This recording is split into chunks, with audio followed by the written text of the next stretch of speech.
آپ نے مجھ میں ایسی کون سی خوبی دیکھی ہے کہ اتنی خوبصورت بیٹی کی شادی مجھ جیسے عام آدمی کے ساتھ کر رہے ہیں؟ ارمغانی نے کہا، میں اپنے آپ کو اس قابل نہیں سمجھتا۔ تم میں یہ خوبی دیکھی ہے کہ تم جاسوس نہیں ہو، مہمان نے کہا۔ میں اسی لیے تم سے پوچھ رہا تھا کہ تم جاسوسی کر سکتے ہو یا نہیں۔ تم وفادار ملازم ہو، اس لیے میری بیٹی کا مستقبل محفوظ رہے گا۔ جاسوس کی زندگی کا کچھ پتہ نہیں ہوتا، وہ اپنی بیویوں کو اپنے ساتھ بھی نہیں رکھ سکتے۔ میری بیٹی کے لیے دولت مندوں کے رشتے مل رہے ہیں۔ پشاور میں غزنی کی فوج کے ایک نائب سالار نے مجھ سے رشتہ مانگا تھا، میں نے انکار کر دیا۔ میں کسی امیر کبیر کو رشتہ نہیں دوں گا، کیونکہ وہ ایک بیوی سے مطمئن نہیں ہوا کرتے۔ شعیب ارمغانی کو اپنے کانوں پر یقین نہیں آ رہا تھا۔ وہ تو اس لڑکی کو دیکھتے ہی اس کے حسن میں مسحور ہو گیا تھا۔ اس کے لیے مزید بحث کی گنجائش نہیں تھی۔ اگلی صبح ارمغانی کا مہمان یہ کہہ کر چلا گیا کہ وہ شام کو واپس آئے گا۔ ارمغانی لڑکی کے ساتھ اکیلا رہ گیا۔ اس نے لڑکی کے لیے ناشتے کا انتظام کیا اور اس کے آگے ناشتہ رکھ کر اس سے نام پوچھا۔ اس نے نام بتایا، ظرفا۔ کیا باپ نے تمہیں بتایا ہے کہ وہ تمہاری شادی میرے ساتھ کر رہا ہے؟ شعیب ارمغانی نے پوچھا۔ لڑکی نے نگاہیں نیچی کر کے سر اتنا جھکا لیا جیسے زمین میں دھنس جانا چاہتی ہو۔ مجھے جواب دو ظرفا، اس نے لڑکی کا سر اوپر اٹھاتے ہوئے پوچھا۔ مجھے اچھی طرح دیکھ لو، اگر مجھے اپنے قابل سمجھو تو بتا دو، میں تمہیں تمہاری مرضی کے بغیر ساری عمر کے لیے اپنی زنجیروں میں نہیں باندھوں گا، میں انکار کر دوں گا۔ ظرفا نے زبان سے کچھ بھی نہ کہا۔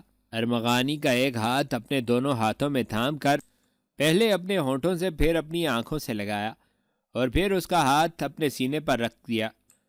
تب اس نے ارمغانی کو نظر بھر کے دیکھا۔ ارمغانی کے ہاتھ گھوڑوں کے جسموں کے لمس کے عادی تھے۔ وہ گھوڑوں کے بالوں پر ہاتھ پھیرتے جوانی گزار رہا تھا۔ وہ اتنے نازک ہاتھوں اور اتنے نرم اور ملائم بالوں کے لمس سے ناآشنا تھا جو اس لڑکی کے تھے۔ اس نے ایسی نشیلی آنکھیں اتنی قریب سے کبھی نہیں دیکھی تھیں۔ اس پر خمار طاری ہو گیا۔ شام کو ظرفا کا باپ آیا تو اس کے ساتھ 2 آدمی تھے۔ انہوں نے ظرفا کی شادی شعیب ارمغانی کے ساتھ کر دی۔ باپ نے ظرفا کو نقد رقم دی، کپڑے دیے اور سونے کے زیورات دیے اور اسی شام چلا گیا۔ اس کے جانے کا انداز ایسا تھا جیسے ارمغانی کو اپنی بیٹی دینے ہی آیا ہو۔ اس رات ارمغانی کو کئی بار شک ہوا جیسے وہ خواب دیکھ رہا ہو۔ ذرا سی دیر میں ظرفا اس کے ساتھ یوں کھل گئی جیسے وہ ایک مدت سے ایک دوسرے کو جانتے تھے۔ یہ لڑکی ارمغانی پر طلسم کی طرح طاری ہو گئی۔ ارمغانی کی جذباتی حالت ایسی ہو گئی جیسے چشمے پر آ کر اسے پتہ چلا ہو کہ وہ پیاس سے مر رہا ہے۔ تمہارا باپ سلطان محمود کے متعلق بہت جذباتی ہے، ارمغانی نے ظرفا سے کہا۔ تم جانتی ہو اس کے ارادے کیا ہیں؟ اگر میں آپ سے کہوں کہ وہی ارادے میرے ہیں جو میرے باپ کے ہیں تو کیا آپ یقین کریں گے؟ ظرفا نے کہا۔ میرے باپ نے آپ کے ساتھ جو باتیں کی تھیں وہ سب مجھے بتا گئے ہیں، اور یہ بھی کہہ گئے ہوں گے کہ تم مجھے جاسوسی کے سلسلے میں اس کی مدد پر آمادہ کرو، ارمغانی نے کہا۔ ہاں، ظرفا نے کہا، میں آپ سے کچھ نہیں چھپاؤں گی۔ وہ مجھے کہہ گئے ہیں کہ میں آپ کو اسلام کی خاطر کام کرنے کے لیے تیار کروں، کیونکہ آپ کو راجا نے ایسی جگہ دے رکھی ہے جہاں سے بڑے بڑے قیمتی راز حاصل کیے جا سکتے ہیں۔ کیا تم نے اسی مقصد کے لیے میرے ساتھ شادی کی ہے؟ ارمغانی نے کہا۔ معلوم ہوتا ہے تم مجھے انعام کے طور پر دی گئی ہو۔ نہیں، ظرفا نے جذباتی لہجے میں جواب دیا۔ خدا نے آپ کو مجھے انعام کے طور پر دیا ہے۔ آپ میری زندگی کے ساتھی ہی نہیں، میرے دل اور میری روح کے مالک ہیں۔ میں نے آپ کو کل ہی دیکھا ہے، مگر ایسے لگتا ہے جیسے ہر لمحہ میری آنکھوں کے سامنے رہے ہیں۔ میرے دل میں جو کچھ ہے وہ آپ کا ہے، میرا ہر راز آپ کا ہے۔ آپ کسی وہم میں مبتلا نہ ہو۔ ہم باپ بیٹی اسلام کی شمع کے پروانے ہیں۔ میرے والد پر یہ جنون طاری ہے کہ سارے ہند میں اسلام پھیلانا ہے۔ وہ جس مسلمان سے ملتے ہیں اس سے پہلی بات یہ پوچھتے ہیں، سلطان محمود کی فتح کے لیے تم کیا کر رہے ہو؟ مسجد میں جاتے ہیں تو سلطان محمود کی فتح اور ہندوؤں کی شکست کے لیے دعائیں کرتے اور کراتے ہیں۔ وہ مجھے تیغ زنی، گھوڑ سواری اور تیر اندازی کی بہت مشق کرا چکے ہیں۔ ایک بار انہوں نے مجھے کہا تھا کہ بیٹی، ہو سکتا ہے میں تمہاری شادی نہ کر سکوں، مجھے نظر آ رہا ہے کہ تم اسلام اور سلطان محمود کے نام پر قربان ہوگی۔ ارمغانی نے محسوس کیا کہ لڑکی کے خیالات اپنے باپ جیسے ہیں اور اس میں باپ والا جوش و خروش ہے۔ تمہیں یہ کس نے بتایا ہے کہ میں غزنی والوں کا جاسوس ہوں؟ ارمغانی نے پوچھا۔ ظرفا نے اپنا ایک بازو اس کے گرد لپیٹ لیا اور اس کے اتنا قریب ہو گئی کہ دونوں کے گال چھونے لگے۔ مجھے معلوم نہیں کہ والد کو آپ کے متعلق کس نے بتایا تھا، ظرفا نے جواب دیا۔ مجھے انہوں نے کہا تھا کہ ہم جس آدمی کے پاس جا رہے ہیں وہ ہمارے کام کا آدمی نہیں ہے۔ ظرفا نے منہ اس کے اور قریب کر کے رازداری سے کہا، اگر آپ سچ کہہ رہے ہیں کہ آپ سلطان محمود کے خفیہ آدمی نہیں تو مجھے مایوسی ہوئی ہے۔ پھر تمہارے دل سے میری محبت نکل جائے گی؟ محبت تو روح میں اتر گئی ہے، ظرفا نے جواب دیا۔ میرا مطلب یہ ہے کہ ہمیں غزنی کی فوج کی اتنی مدد کرنی چاہیے کہ وہ اگر سارے ہند پر نہیں تو آدھے ملک پر قابض ہو جائے اور یہاں کا بچہ بچہ مسلمان ہو۔ تمہیں یہ کس نے بتایا ہے کہ صرف جاسوسی سے ہی غزنی والوں کی مدد کی جا سکتی ہے؟ ارمغانی نے پوچھا۔ اور بھی کئی طریقے ہیں۔ میرے والد صرف جاسوسی کی باتیں کرتے ہیں، ظرفا نے کہا۔ ایک عورت یہی کام کر سکتی ہے، لیکن میرے والد مجھے بتا گئے ہیں کہ تم نے ان سے قرآن پر قسم لی ہے کہ وہ مجھے اس کام کے لیے استعمال نہیں کریں گے۔ میں ایسا کام نہیں کروں گی جس میں میری عصمت کو خطرہ ہو، لیکن میں صرف بیوی بن کر نہیں رہ سکتی۔ آپ وہ کام کریں جو آپ کو میرے والد بتا گئے ہیں، یہ میری روح کی آرزو ہے۔ شعیب ارمغانی نے اسے کوئی تسلی بخش جواب نہ دیا۔ اس رات کے بعد ارمغانی کی یہ حالت ہو گئی کہ وہ کام سے وقت نکال کر گھر چلا جاتا اور ظرفا کے ساتھ چند منٹ گزار کر واپس چلا جاتا۔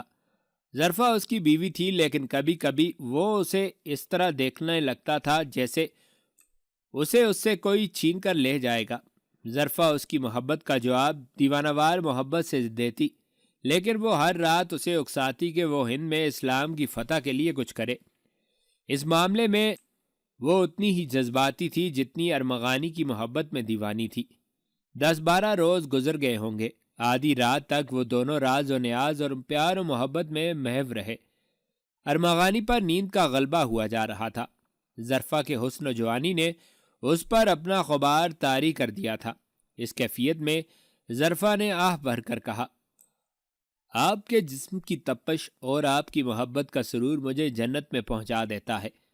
جنت اس سے زیادہ دلنشین نہیں ہو سکتی، مگر اس نشے میں جب غزنی کے وہ جوان یاد آتے ہیں جو اتنی دور آ کر شہید ہوئے ہیں تو میرا دل ڈوبنے لگتا ہے۔ شہیدوں کی روحیں لعنت ملامت کرتی ہیں کہ تم عیش و عشرت میں پڑی ہوئی ہو اور تمہیں اپنی روح کی مسرت کا کوئی خیال نہیں۔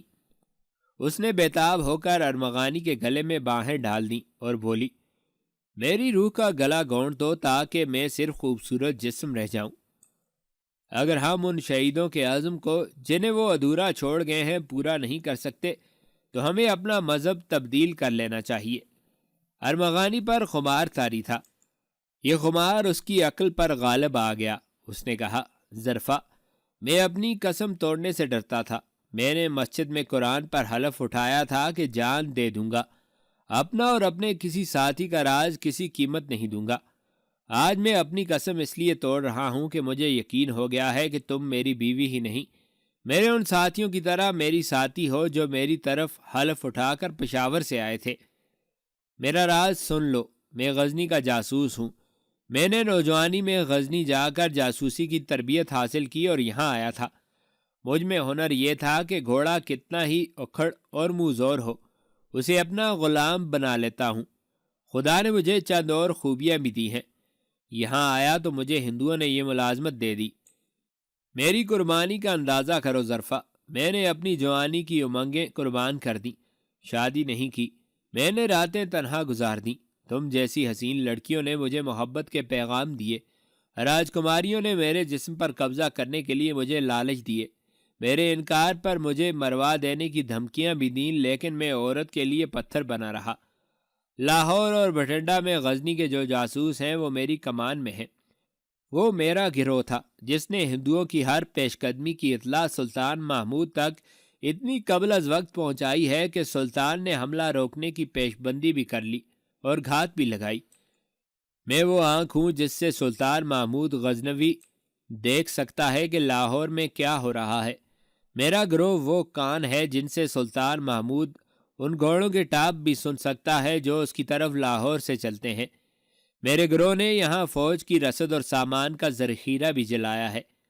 اب راجہ انند پال سلطان پر جوابی حملہ کی تیاری کر رہا ہے۔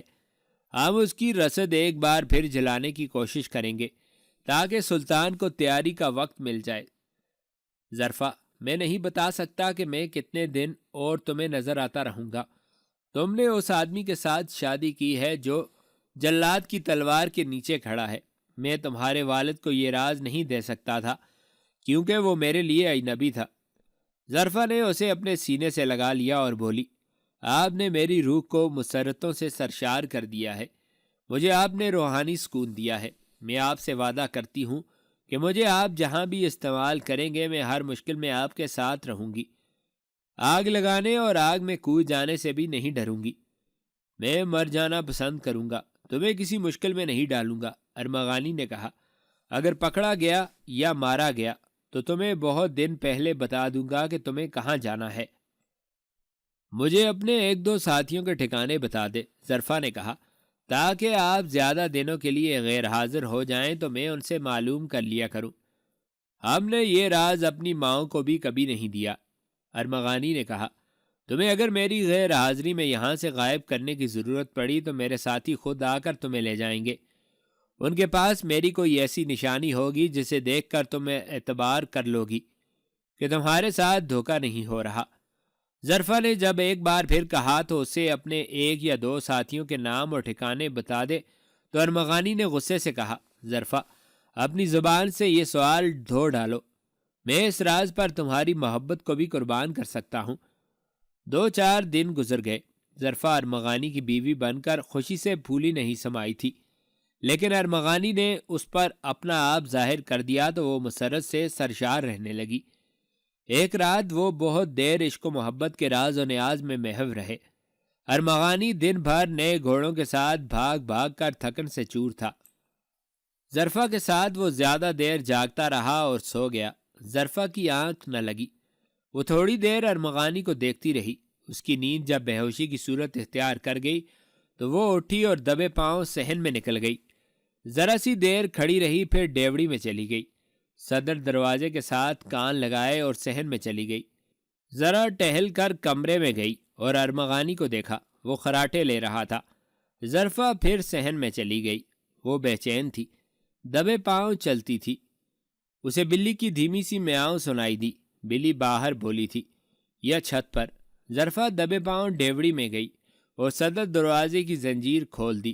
کواڑ ذرا سا کھول کر دیکھا، باہر 3 آدمی کھڑے تھے۔ ایک نے سرگوشی میں پوچھا، سو رہا ہے؟ ظرفا نے فوراً جواب نہ دیا، ذرا سوچ کر بولی، ابھی جاگ رہا ہے، شاید اب تک سو گیا ہو۔ میں ڈیوڑی میں تمہارا انتظار کر رہی تھی، تم باہر ہی ٹھہرو، میں دیکھتی ہوں۔ سو گیا ہوا تو آ کر دروازہ کھول دوں گی۔ وہ زنجیر چڑھا کر تیزی سے اس کمرے میں گئی جہاں ارمغانی گہری نیند سویا ہوا تھا۔ ظرفا نے اسے جھنجھوڑ کر جگایا۔ وہ بڑبڑا کر اٹھا۔ کمرے میں دیا جل رہا تھا۔ ارمغانی نے گھبرا کر پوچھا، کیا بات ہے؟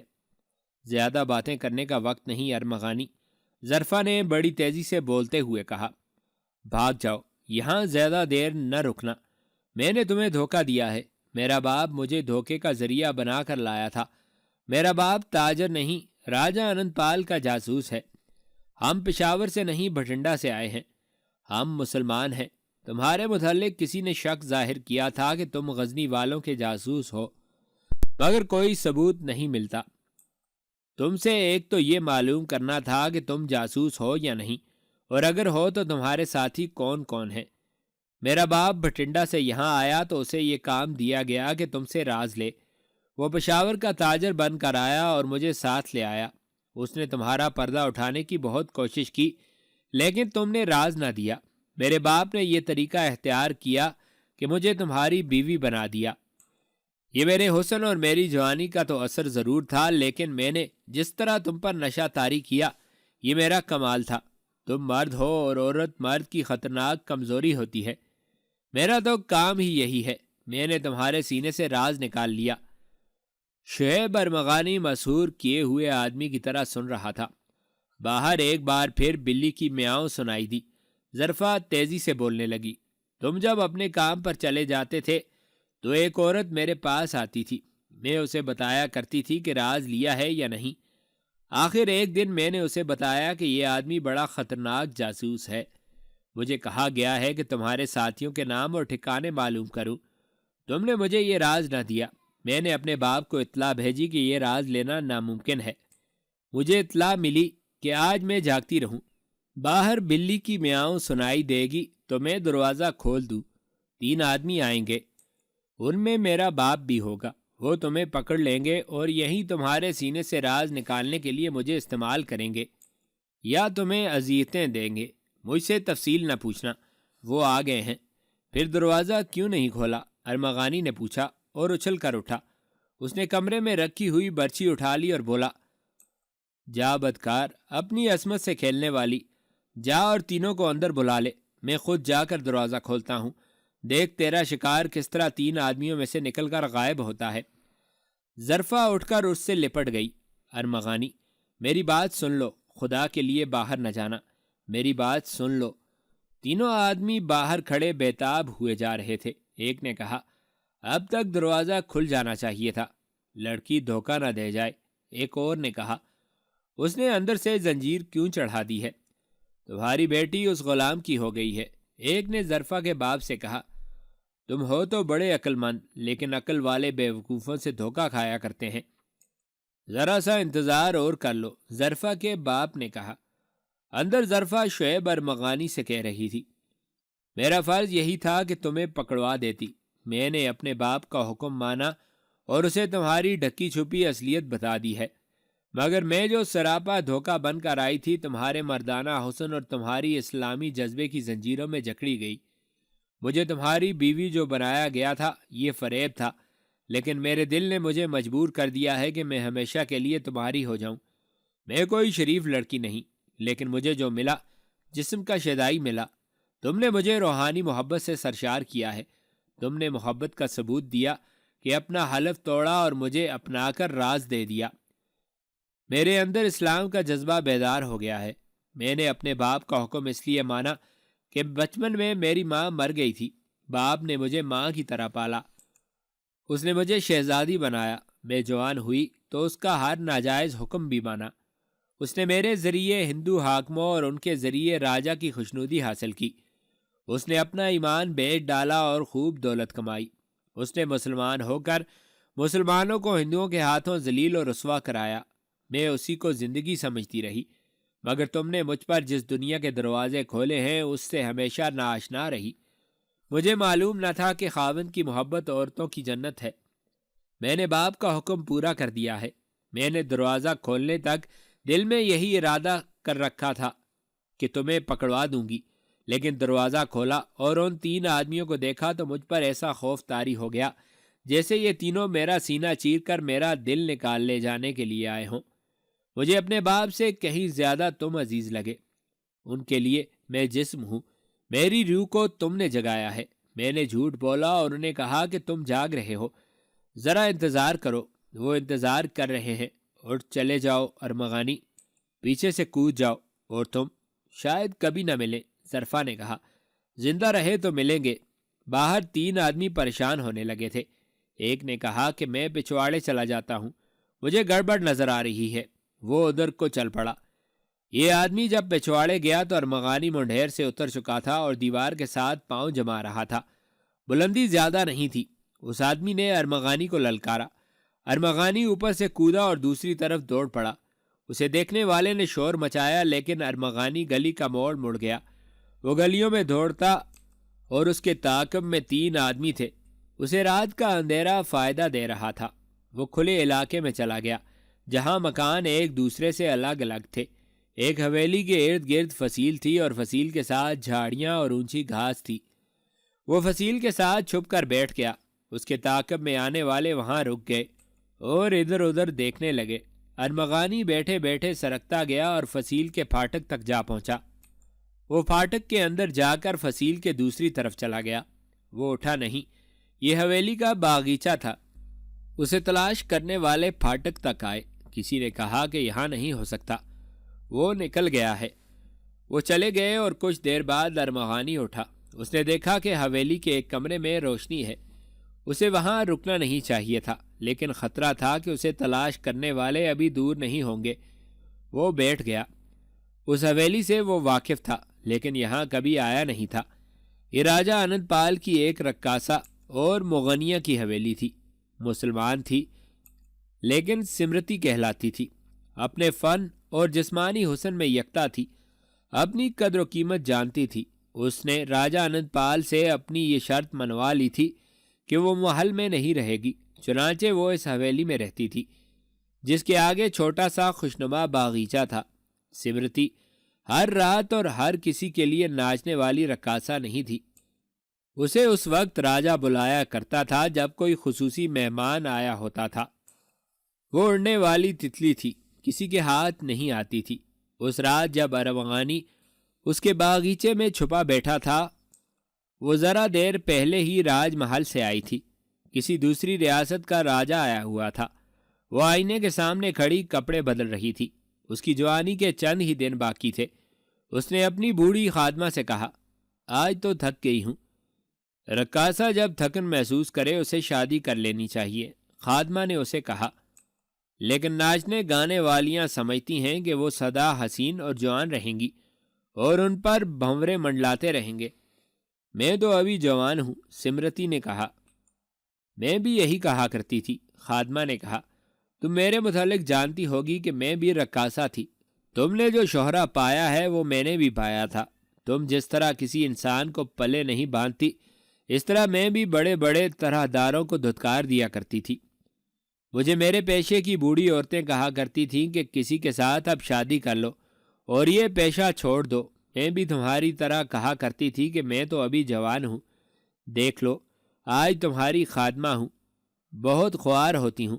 میں نے شادی کا اس وقت سوچا تھا جب میرا جسم ڈھیلا پڑ گیا تھا۔ میری دہلیز پر ماتھے رگڑنے والوں نے مجھے دھتکار دیا، کسی بوڑھے نے بھی قبول نہ کیا۔ باہر کتے کے بھونکنے کی آواز آئی، پھر ایسی آوازیں آئیں جیسے کتے نے کسی کو پکڑ لیا ہو اور اسے جھنجھوڑ رہا ہو۔ یہ سمرتی نے حویلی کی رکھوالی کے لیے کتا رکھا ہوا تھا۔ رات کو اسے کھول دیا کرتی تھی۔ اس کی ایسی خوفناک آواز پر سمرتی اور خادمہ باہر کو دوڑ گئیں۔ اس کا خونخوار کتا کسی آدمی پر جھپٹ رہا تھا۔ سمرتی نے دوڑ کر کتے کو پکڑا۔ کتے نے غصے میں اس کے ہاتھ پر بھی پنجہ مار دیا۔ کون ہو تم؟ اس نے اس آدمی سے پوچھا جسے کتے نے پکڑ لیا تھا۔ وہ بیٹھ گیا تھا۔ کوئی چور ڈاکو ہو؟ اگر چور ڈاکو ہوتا تو یہاں نہ کھڑا رہتا، اس آدمی نے کہا۔ میرا نام شعیب ارمغانی ہے۔ گھوڑوں کا استاد؟ ہاں سمرتی جی، ارمغانی نے کہا۔ یہاں کیا لینے آئے تھے؟ سمرتی نے کہا، اندر چلو، اگر تم بھاگے تو جانتے ہو اس کا نتیجہ کیا ہوگا۔ ارمغانی جب اندر روشنی میں گیا تو اس کے کپڑے پھٹے ہوئے تھے۔ اس کے دونوں بازوؤں اور ایک ٹانگ سے خون بہہ رہا تھا۔ کتے نے اس کی کھال ادھیڑ دی اور ٹانگ پر بھی کاٹا تھا۔ میں نہیں مان سکتی کہ تم یہاں چوری کرنے آئے تھے، سمرتی نے کہا۔ تم ان لوگوں میں سے ہو جو میرے جسم کے شیدائی ہیں۔ تمہیں میری خوبصورتی اور جوانی یہاں لائی ہے۔ تم سمجھتے ہوگے کہ میں یہاں اکیلی رہتی ہوں۔ میرا کتا شیر اور چیتے کو بھی اس باغیچے میں نہیں ٹھہرنے دیتا۔ سمرتی نے خادمہ سے کہا، اس کے زخم دھونے کے لیے پانی گرم کرو، صاف کپڑا اور شراب لے آؤ، اس کے زخموں پر باندھو۔ شراب اور جلا ہوا سود زخم کو بہت جلدی ٹھیک کر دیتا ہے۔ خادمہ چلی گئی تو ارمغانی نے سمرتی سے کہا، تمہارے کتے نے مجھے تمہارے باغیچے میں پکڑا ہے نا، اس لیے تم مجھے چور کہہ سکتی ہو، مجھے بدکار کہہ سکتی ہو جو تمہیں اکیلا جان کر آدھی رات کو آیا ہے۔